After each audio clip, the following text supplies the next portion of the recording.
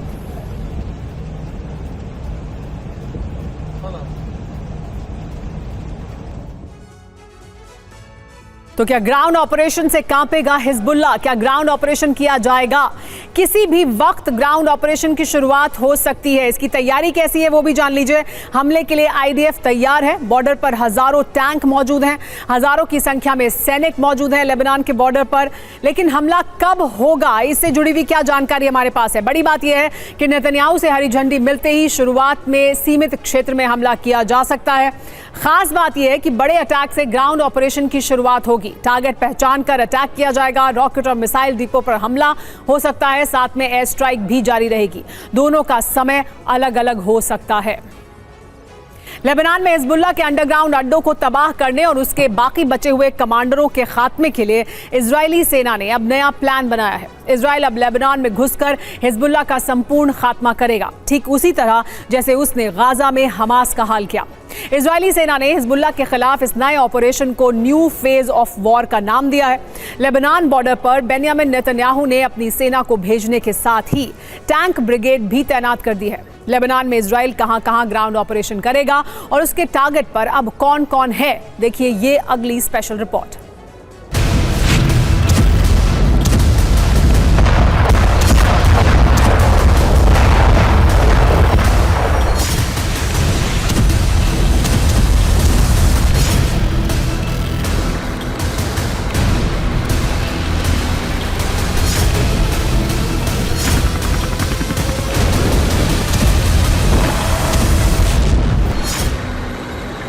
Lebanon अब नया Gaza बनने जा रहा है।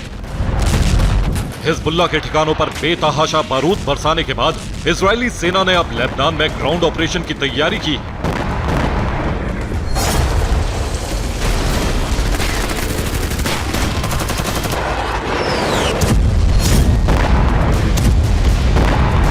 चौबीस घंटे के अंदर लेबनान के अंदर घुसकर इजरायली सेना हिजबुल्लाह के ठिकानों को तबाह करेगी।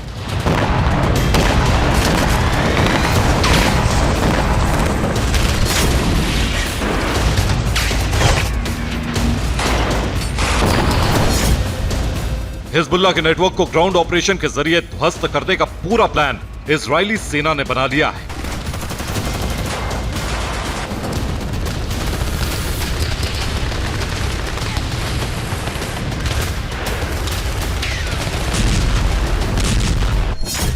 रिपोर्ट्स के मुताबिक इजरायली सेना ने ग्राउंड ऑपरेशन के प्लान को न्यू फेज ऑफ वॉर का नाम दिया है। लेबनान बॉर्डर पर इजरायली सेना का मूवमेंट तेज हो गया है। इजरायली सेना दक्षिणी लेबनान में घुस सकती है।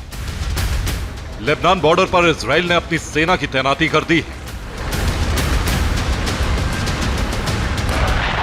वहीं बॉर्डर पर इजराइल की टैंक ब्रिगेड भी पहुंच चुकी है। इजरायली सेना और टैंकों का मूवमेंट बॉर्डर पर बढ़ता ही जा रहा है।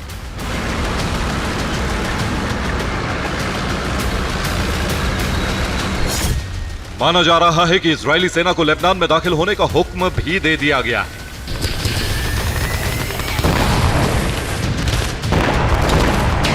इसी बीच आईडीएफ चीफ ने नॉर्दर्न कमांड में ब्रिगेड ऑपरेशन की तैयारी का जायजा भी लिया और लेबनान में हिजबुल्लाह के ठिकानों को ध्वस्त करने के पूरे प्लान को लेकर सेना के अधिकारियों को जानकारी भी दी।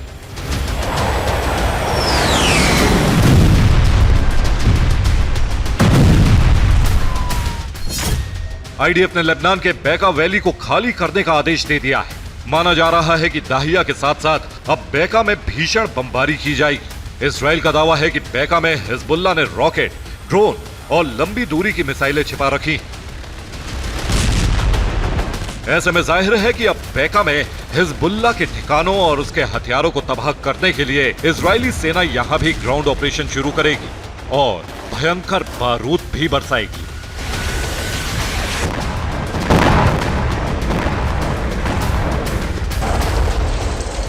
बेका में संभावित विध्वंस को देखते हुए बेका के लोगों को तब तक वापस न लौटने को कहा गया है कि जब तक इजरायली सेना लौटने को न कहे। एक अमेरिकी रिपोर्ट के मुताबिक इजराइल में लेबनान में ग्राउंड ऑपरेशन के लिए बॉर्डर पर हिजबुल्लाह के ठिकानों को नष्ट करने के लिए छोटे अभियान शुरू भी कर दिए।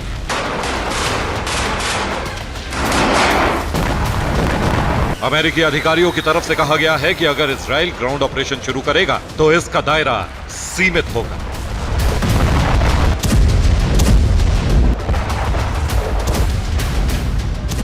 रिपोर्ट्स के मुताबिक ग्राउंड ऑपरेशन में इजराइल के टारगेट पर हिजबुल्लाह के अंडरग्राउंड ठिकाने, हिजबुल्लाह की सुरंगें, missile launch site, rocket launch site, हथियारों के गोदाम के अलावा वो इमारतें हैं जिसमें हिजबुल्लाह ने हथियार छिपा रखे हैं।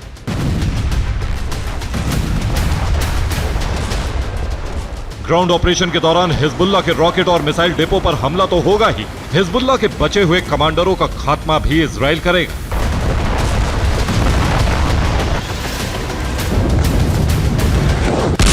हिजबुल्लाह के खिलाफ ग्राउंड ऑपरेशन का एक बड़ा मकसद पाताल के अंदर उसके बंकर बस्टर को भी ध्वस्त करना है।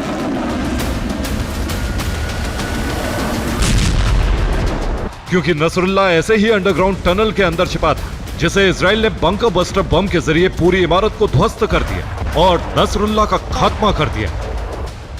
इजराइल के बंकर बम से उसकी टनल भी पूरी तरह तबाह हो गई। इसी तरह अब हिजबुल्लाह के दूसरे बचे हुए कमांडरों को मार गिराने के लिए भी इजरायली सेना हिजबुल्लाह के सभी अंडरग्राउंड ठिकानों को तबाह कर देगी। लेबनान के जिन इलाकों में ग्राउंड ऑपरेशन की तैयारी है उनमें खास तौर पर बेरूत, बेका वैली, बालबैक, सिडोन और तायर है। ये लेबनान के वो इलाके हैं जहां हिजबुल्लाह के गढ़ हैं। इन इलाकों में हमले करके इजरायली सेना हिजबुल्लाह की कमर पूरी तरह तोड़ देना चाहती है।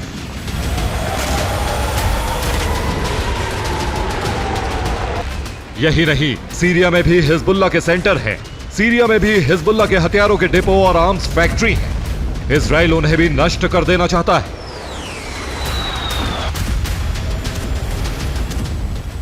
उधर इजराइल के ग्राउंड ऑपरेशन का मुकाबला करने के लिए हिजबुल्लाह भी तैयारी कर रहा है। हिजबुल्लाह ग्राउंड ऑपरेशन से बचने के लिए अपने ठिकानों को शिफ्ट करने में जुट गया है। नसरुल्लाह की मौत से हिजबुल्लाह की कमर टूट गई है। ऐसे में हिजबुल्लाह अब ज्यादा नुकसान नहीं चाहता है। हिजबुल्लाह के ठिकानों को लेकर लेबनान भी चिंतित है। लेबनान सरकार को यह एहसास है कि इजराइल के बड़े हमलों के बाद उसके देश का भी वही हाल हो सकता है जो इजरायली सेना ने गाजा में किया। हालांकि इजराइल अभी लेबनान पर सीधा हमला नहीं करना चाहता, लेकिन हिजबुल्लाह पर उसके हमले पहले से भी विध्वंसक हो जाएंगे। Bureau report, TV9 Bharatvarsh. इस वक्त की बड़ी खबर हमास चीफ याह्या सिनवार को लेकर नई जानकारी सामने आई है। इजराइल को मिल गई थी सिनवार की आखिरी लोकेशन। आखिरी वक्त में रोका गया मारने का प्लान। गाजा में सिनवार ने अपनी लोकेशन बदल ली थी। पिछले साल इजराइल पर हमले के बाद से ही सिनवार छिपा हुआ है। नसरुल्लाह को जिस दिन खत्म किया गया उसी दिन सिनवार को भी खत्म करने का बड़ा प्लान था, लेकिन सिनवार ने अपनी लोकेशन आखिरी दिन बदल ली। आइए अब आपको बताते हैं कि याह्या सिनवार कहां छिपा हुआ था और इजराइल ने उसे क्यों नहीं मारा। मारा गया होता याह्या सिनवार, इस वजह से खबर क्या है क्योंकि हमास चीफ याह्या सिनवार बच गया है। मिल गई थी याह्या सिनवार की लोकेशन। इजराइल को लोकेशन का पता चल गया था और ये आदेश दिया गया था कि सिनवार को भी खत्म किया जाए। खुफिया इनपुट से लोकेशन की जानकारी मिली थी इजराइल को। आखिरी वक्त में सिनवार को मारने का प्लान बदल दिया गया। कहां छिपा हुआ था सिनवार, ये बड़ा सवाल है। गाजा में एक सुरंग में था, सुरंगों में छिप कर रह रहा है सिनवार। ऑपरेशन को क्यों रोका गया, ये एक बड़ा सवाल है। सिनवार के चारों तरफ बंधकों का घेरा है, बंधकों को ढाल की तरह इस्तेमाल कर रहा है और इजरायली हमले से बचने के लिए बंधक क्योंकि उसकी ढाल बने हुए हैं, इस वजह से वजह बताई जा रही है कि इस हमले को टाला गया। बंधकों को नुकसान पहुंचने के डर से हमला नहीं किया गया। याह्या सिनवार कौन है ये भी जानना जरूरी है। गाजा के लादेन के नाम से जाना जाता है याह्या सिनवार को। अभी हमास का मुखिया है। इस्माइल हानिया के बाद उसे चीफ बनाया गया था। 7 अक्टूबर 2023 को इजराइल अटैक का मास्टरमाइंड इसे माना जाता है। 7 अक्टूबर के अटैक में 200 लोग मारे गए थे। 250 से ज्यादा लोगों को अगवा किया गया था। बड़ी खबर यह कि बैरूत में मारे गए IRGC जनरल का वीडियो भी सामने आ गया है। IRGC के ब्रिगेडियर अब्बास ने कहा था, मेरा इजराइल को नष्ट करने का सपना है, इजराइल के खात्मे के लिए जान कुर्बान करूंगा। 27 सितंबर को बैरूत में मारा गया था अब्बास, और अब वीडियो सामने आया जिसमें कहा कि मेरा इजराइल को नष्ट करने का सपना है। इजराइल की तरफ से लगातार एक एक कर अपने दुश्मनों को चुन चुन कर ख़त्म किया जा रहा है, चाहे वो नसरल्ला का खात्मा हो या हूती के इलाकों पर बमबारी करना हो या फिर हिजबुल्लाह के जो कमांडर्स हैं उनको ख़त्म करने का बड़ा प्लान।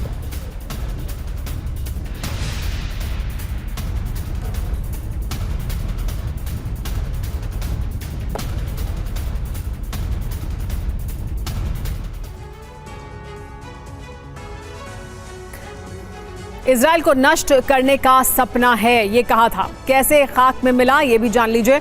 मौत से पहले IRGC के जनरल ने कहा था कि मेरा इजराइल को नष्ट करने का सपना है, इजराइल के खात्मे के लिए मैं कुर्बान हो जाऊंगा। 6 साल की उम्र में इजराइल के खात्मे का सपना देखा था। खास बात यह कि IDF के हमले में ब्रिगेडियर जनरल अब्बास की मौत हुई है। 27 सितंबर को अटैक में जनरल अब्बास की जान गई। मौत से पहले जनरल अब्बास इजराइल पर हमले की रणनीति बना रहे थे। बैरूत में हिजबुल्लाह के साथ मिलकर प्लान तैयार किया जा रहा था। कुछ दिन पहले लेबनान में पेजर और वॉकी टॉकी ब्लास्ट हुए थे। किसी को उम्मीद नहीं थी कि महज 10 दिनों के अंदर इजराइल नसरल्लाह को खत्म कर देगा। हालांकि इजराइल ने नसरल्लाह और उसकी टॉप लीडरशिप को खत्म करने की प्लानिंग महज कुछ दिन या हफ्तों पहले नहीं की थी। इजराइल की खुफिया एजेंसियों ने ऑपरेशन अल अक्सा के बाद ये तय कर लिया था कि वो लेबनान से हिजबुल्लाह के वजूद को मिटा देगा। आखिर हिज्ब की संपूर्ण खात्मे का प्लान क्या था और कैसे इजराइल ने एक एक कर उसकी टॉप लीडरशिप को खत्म कर दिया, इस रिपोर्ट में आप भी देखिए।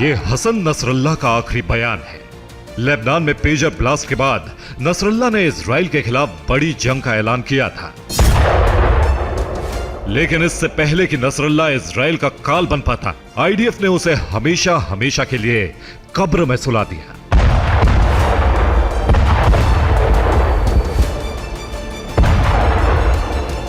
सिर्फ नसरल्लाह ही नहीं, इजराइल हिजबुल्लाह की पूरी टॉप लीडरशिप को खत्म कर चुका है। इस वक्त हिजबुल्लाह की किसी भी विंग को लीड करने के लिए कोई लीडर नहीं बचा। सीधे शब्दों में कहें तो हिजबुल्लाह अब लीडर विहीन हो चुका है।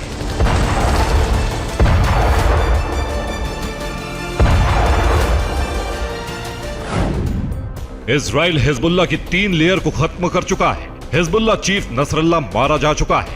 ऑपरेशन चीफ इब्राहिम अकील मारा गया। सीनियर कमांडर फवाद शुक्र खत्म हो गया।